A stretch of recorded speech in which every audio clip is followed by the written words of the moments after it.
HSC ২৬ ব্যাচের সাথে আসলে শিক্ষা মন্ত্রণালয় করছেটা কি? এক প্রকার ছেলেখেলা করছে আমার কাছে মনে হয়। কারণ কোরবানির ঠিক কয়েকদিন পরে, মানে কোরবানির বন্ধ শেষ হবে না, গোস্ত হজম হবে না, তার মধ্যে স্টুডেন্টদের পরীক্ষা। দুইটা বড় বড় আমাদের ধর্মীয় উৎসব ঈদ এবং কোরবানি ওদের পরীক্ষার আগ মুহূর্তে পড়ে যাচ্ছে। ওরা অনেকটা অনিয়মিত, তার মধ্যে সময় আরও এগিয়ে এনেছে। পরীক্ষা হওয়ার কথা ছিল ২৬ জুন, সেভাবেই কথা হচ্ছিল রুটিনে, কিন্তু শিক্ষামন্ত্রী ওই পরিকল্পনা বাদ দিয়ে তিনি ৭ জুনের কথা বলেছে, ৭ জুন পরীক্ষা শুরু হবে। সেখানে আজকে এই ভিডিওতে আমি এই বিষয়টা নিয়ে কথা বলবো যে আরও কী কী করতে যাচ্ছেন তিনি। অলরেডি তিনি কিন্তু অভিন্ন প্রশ্নে পরীক্ষার বিষয়টা জানিয়েছেন। এটার সুফলও আছে, কুফলও আছে। তবে হঠাৎ করে পরীক্ষার ঠিক ২ মাস আগে যদি আপনি এসে হঠাৎ করে অনেক নীতি নির্ধারণ পরিবর্তন করেন, তখন অনেক শিক্ষার্থী কিন্তু এটা নিতে নাও পারে, পজিটিভলি নিবে না, তাদের অনেকে মানসিক প্রেশার যাবে।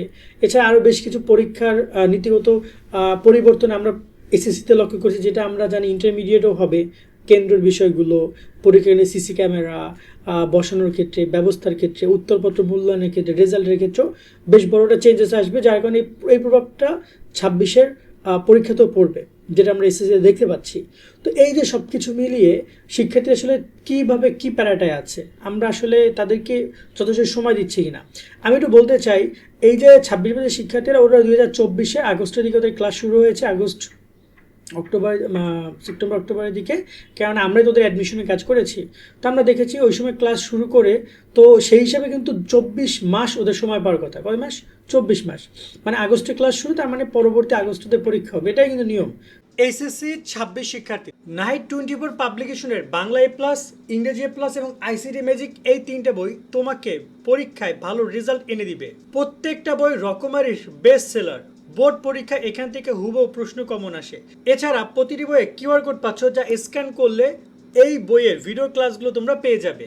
বাংলা বইয়ে বাংলা প্রথম পত্র, দ্বিতীয় পত্র, ব্যাকরণ সহ সবকিছু সুন্দরভাবে ব্যাখ্যা এবং পর্যাপ্ত সৃজনশীল এমসিকিউ প্রশ্ন রয়েছে। তো সিন, রাইটিং, গ্রামার সবকিছুর অনুবাদ এবং সুন্দরভাবে লেখার নিয়ম কৌশল সবকিছু রয়েছে।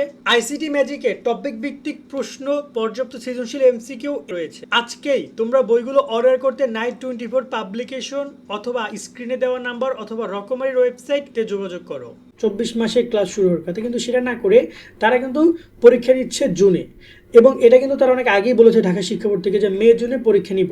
কিন্তু মে জুনে পরীক্ষা নিব, কিন্তু এর মাঝখানে বাংলাদেশে বিশাল একটা নির্বাচন হয়ে গেছে। নির্বাচন ইফেক্ট কিন্তু শিক্ষার্থীদের উপরে ছিল। তাছাড়াও কিন্তু দুইটা কোরবানি, রোজার ঈদ, কোরবানির ঈদ, তাদের উপরে একটা ইফেক্ট থাকবে। সো যদি পরীক্ষাটা ২০ দিন বা ১ মাস পিছিয়ে নেয়, আমার মনে হয় না যে খুব ক্ষতি হতে পারে। শিক্ষার্থীরা লাভবান হবে। শিক্ষার্থীর এই পয়েন্ট অফ ভিউটাও ভাবা উচিত। অনেক শিক্ষার্থী প্রপারলি সিলেবাস কমপ্লিট করতে পারেনি, এবং এর মাঝখানে একদিন ঢাকা শিক্ষা বোর্ডের চেয়ারম্যান তিনিও জানিয়েছিলেন যে পরীক্ষা জুন জুলাইতে হবে। ঠিক আছে, তো শিক্ষার্থীরা ওইভাবেই প্ল্যানিং করছিল। তো জুনের শুরুতে যে হবে পরীক্ষা, মানে এক প্রকার মে ছুঁই পরীক্ষা। সো অনেক শিক্ষার্থী জিনিসটাকে একটু ওদের প্ল্যানিংয়ে অনেক চেঞ্জেস আসছে, কারণ ২০ দিন আগে পরীক্ষার পরিকল্পনা, এবং রুটিনও প্রকাশ হয়ে যাবে যতটুকু আমরা শুনছি আজকালকের মধ্যে, ঘণ্টাখানিকের মধ্যে, বা এরকম একটা বিষয় আছে যে রুটিন প্রকাশ হয়ে যাবে। তো রুটিন হয়ে গেল তো হয়েই গেল।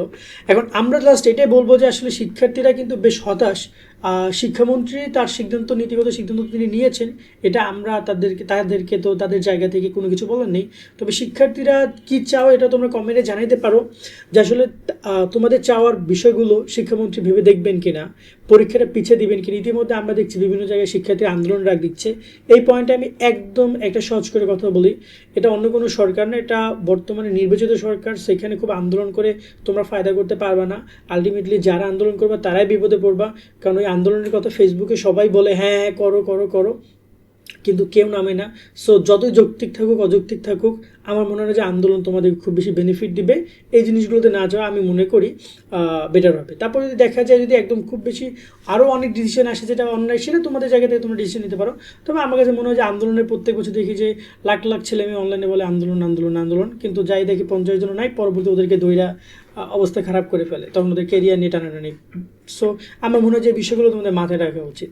যেহেতু দেশের শিক্ষা ব্যবস্থা একটু তো আছেই, ঠিক আছে, যেটা আমি ফিল করি, ঠিক আছে। তবে এখন আমার মনে হয় যে সুন্দর করে পড়ালেখা করো, এবং শিক্ষা মন্ত্রণালয় উচিত পরীক্ষাটি জুনেই নেওয়া, তবে শেষের দিকে, এবং মোটামুটি কায়দা ওদেরকে 20-25 দিন একটা এক্সট্রা সময় দেওয়া উচিত, ঠিক আছে। এবং ওদের আরও একটা ব্যাপার হচ্ছে ওদের রুটিন পরীক্ষার রুটিন গত বছর প্রকাশ করেছিল ফর্ম ফিল আপের সাথে সাথে, ঠিক আছে। সবসময় ফর্ম ফিল আপের সাথে সাথে রুটিন দিয়ে দেয়। এবছর ফর্ম ফিল আপ হইতেছে, শেষ হয়ে গেছে, মানে অলমোস্ট 1 মাসের বেশি সময় হয়ে গেছে ফর্ম ফিল আপের, তোমার কিন্তু নোটিশ দিছে, কিন্তু এখন পর্যন্ত তোমার কিন্তু রুটিন নেই। প্রায় 27 না 26 ফেব্রুয়ারি নোটিশ দিছিল, বাট এখনও কিন্তু তোমাদের কোনো প্রকাশ করা হয়নি, মানে রুটিন দেয়নি।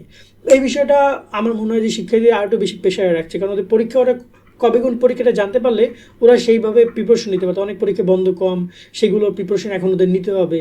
সো এই বিষয়গুলো আসলে আমার মনে হয় যে শিক্ষার্থীদেরকে অনেক প্রেশারে রাখছে, এবং শিক্ষা মন্ত্রণালয়ের উচিত এই বিষয়গুলো সলভ করা, যাতে করে শিক্ষার্থীরা অনেক সুন্দর এক্সাম দিতে পারে এবং ওদের জন্য একটা ভালো এক্সপিরিয়েন্স হয়।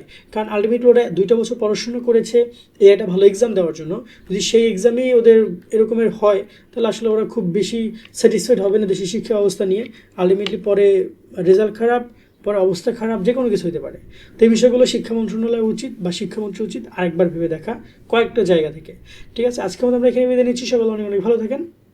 আল্লাহ হাফেজ।